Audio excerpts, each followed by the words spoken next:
Ladies and gentlemen, welcome to another episode of Premier League Misery Chronicles. Today's special guest?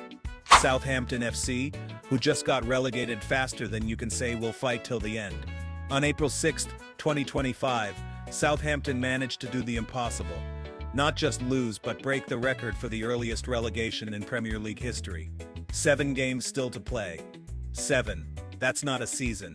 It's a hostage situation. Their loss to Tottenham sealed their fate. And if you're wondering how bad it was, just know they've collected fewer points than a toddler's drawing at a science fair. 1. The stats are so bad they should be illegal. Let's break it down. 31 games. Played, 2 wins, 4 draws, 25 losses, 10 points. That's not a football season, that's a slow-motion car crash that somehow got worse every week. At the time of their relegation, they were 22 points behind safety. That's not a gap. That's a Grand Canyon. And here's the kicker. Southampton are still mathematically alive to break one more record. Derby County's legendary 11-point season. They're currently sitting at 10 points like it's a sad little couch cushion in a mansion of misery. One more bad result, and they're not just in the relegation zone, they're in the Premier League's Hall of Shame right between Sunderland in 2005 and every Watford season post-2017. Southampton didn't just fall off, they belly flopped off the Premier League table like it was a diving contest and they forgot how to swim. Derby County's 11-point record in 2008? Southampton looked at that and said, "Hold my pint. Forget mid-table mediocrity." Southampton skipped straight to historic embarrassment with VIP tickets. They didn't play 31 games. They endured 31 televised therapy sessions. Southampton's goal difference is so bad, NASA is using it to measure gravitational pull. When your season highlight is beating Everton, you know it's been a long cold winter. 2. Ivan Juric, the captain of the Titanic after it already sank. Enter Ivan Juric, took over in December. Coached 13 games, won 1. And just like that, he was gone faster than a manager at Chelsea after a bad press conference. His big tactical insight. We lacked physicality and experience. Wow. Thank you, Ivan. Real Sherlock Holmes vibes right there. When Juric took the job, some fans hoped for a miracle.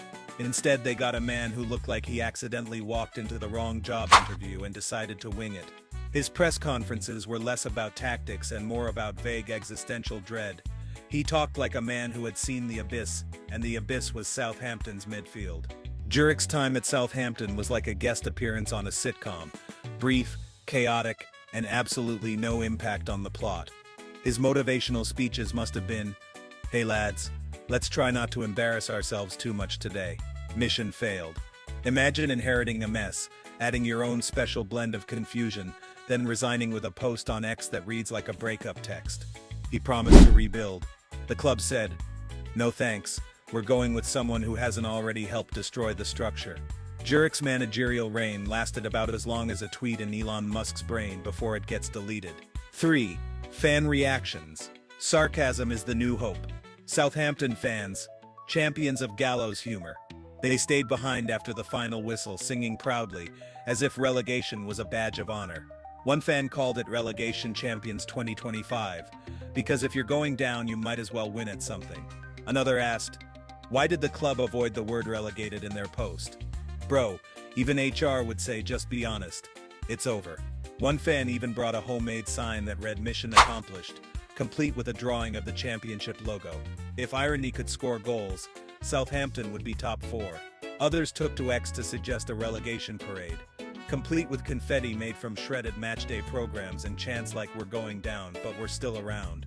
Truly, no one handles public football humiliation quite like British fans armed with sarcasm and pints. Southampton fans are the definition of if you don't laugh, you'll cry. They've been to every game this season, which honestly should qualify them for sainthood. One fan said Sport Republic's management is a seismic failure. That's polite. Others would just say bin fire with extra fuel. The club's post saying they confirmed their spot in the championship is like getting fired and calling it a strategic career realignment. Honestly, Saints fans should win a BAFTA for Best Tragicomedy Performance in a Public Stadium. 4. Tottenham fans. We won. But, meh. On the other side, Tottenham fans won the match and barely reacted. Brennan Johnson scored, and the crowd let out a collective wahey. That's it. No limbs, no noise, just polite applause, like they were watching amateur theater. Some Spurs fans even got mocked by the Southampton crowd for their lack of energy. When the relegated fans roast you, that's rough. The most excitement Spurs fans showed all afternoon was when someone dropped their hot dog in the concourse. One supporter summed up the mood perfectly. It felt like we were playing against traffic cones. Polite, well-meaning traffic cones. Even the stadium DJ didn't bother playing the victory anthem, just quietly faded into the Smiths' "Heaven Knows I'm Miserable Now." Because honestly, even winning can't fix Tottenham's existential crisis. Tottenham beating Southampton was like an adult beating a toddler at arm wrestling. No one's impressed, Gary. One Spurs fan said, "Let's never mock other fans again." Brother, your team just beat a side already planning for midweek games in Coventry. Meanwhile, outside the stadium, Spurs fans were protesting their chairman, chanting, "We want Levy out." Imagine winning and still being mad. Tottenham are just built different. It's like throwing a birthday party, blowing out the candles, and still complaining about the cake. 5. Neutral fans. Popcorn, sympathy, and schadenfreude. Neutrals. Oh, we were watching, and tweeting, and memeing. The internet dubbed Southampton the relegation champions, and ESPN casually floated the phrase "worst Premier League team in history." Some fans defended the Saints supporters. Others just said, "Look, they only have 10 points. What do you want them to do? Storm the pitch with pitchforks?" Some neutrals didn't even bother analyzing the match. They just pulled out the popcorn and started photoshopping Southampton into memes. One viral post showed the Premier League table with Southampton listed as currently buffering. Another had them being escorted out by security with a caption, "Sir, your time at the top level has expired." Even people who hadn't watched a single Southampton game this season suddenly became experts in Premier League pain. Watching Southampton season was like binge-watching a tragic Netflix series, every episode worse than the last. Neutrals were torn between sympathy and comedy. We feel bad, but this is also hilarious. Even The Athletic asked if this was the worst team ever, which is like your teacher asking, "Are you dumb or just pretending?" Southampton gave neutrals the full drama package: sackings, humiliation, fan chants, and a plot twist every weekend. And now we're just watching to see if they break Derby's 11-point record like it's a high score on Flappy Bird. 6. The final stretch. 7 games of pain. Southampton still has 7 games to go. Yes, 7. It's like being dumped and still having to go on vacation with your ex's family. They need at least 2 points to avoid becoming the worst team in Premier League history. But guess who's coming up? Manchester City. Arsenal. Good luck, fellas. These last 7 matches aren't about points anymore. They're about vibes, damage control, and avoiding being immortalized in Premier League meme history. Every fixture now feels like a charity match where Southampton are the designated underdogs. Fans aren't even checking the score anymore. They're checking Derby County's Wikipedia page to see if they've been dethroned as the worst team ever. Spoiler alert, it's very close.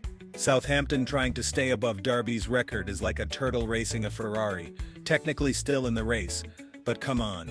Next up, Aston Villa. Then, City and Arsenal. That's not a fixture list. That's a sentencing document.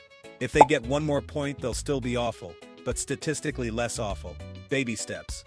This is now less about football and more about historical preservation. Can we not be the worst ever, please? If they lose all 7, at least they'll have made history twice in 1 season. Not the good kind, though. 7. Closing thoughts.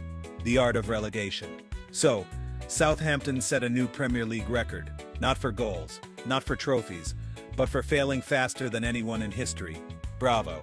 From fan chants, to passive-aggressive tweets, to manager exits via social media, it's been a full-on Shakespearean tragedy.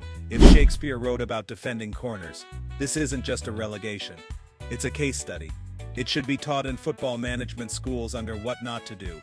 From championship playoff winners to Premier League punchline in under 12 months. That's speed. Maybe next season they'll bounce back. Or maybe we'll just get more memes. Either way, we're watching. And if you're a Southampton fan still supporting the team after this season, just know your loyalty is unmatched and possibly diagnosable. So what do you think? Is this the worst Premier League team ever? Or is Derby County still hanging on to that crown? Drop your thoughts in the comments. Bonus points for creativity. Don't forget to like, subscribe, and smash that bell harder than Southampton's backline got smashed all season. See you next time on Premier League, the soap opera.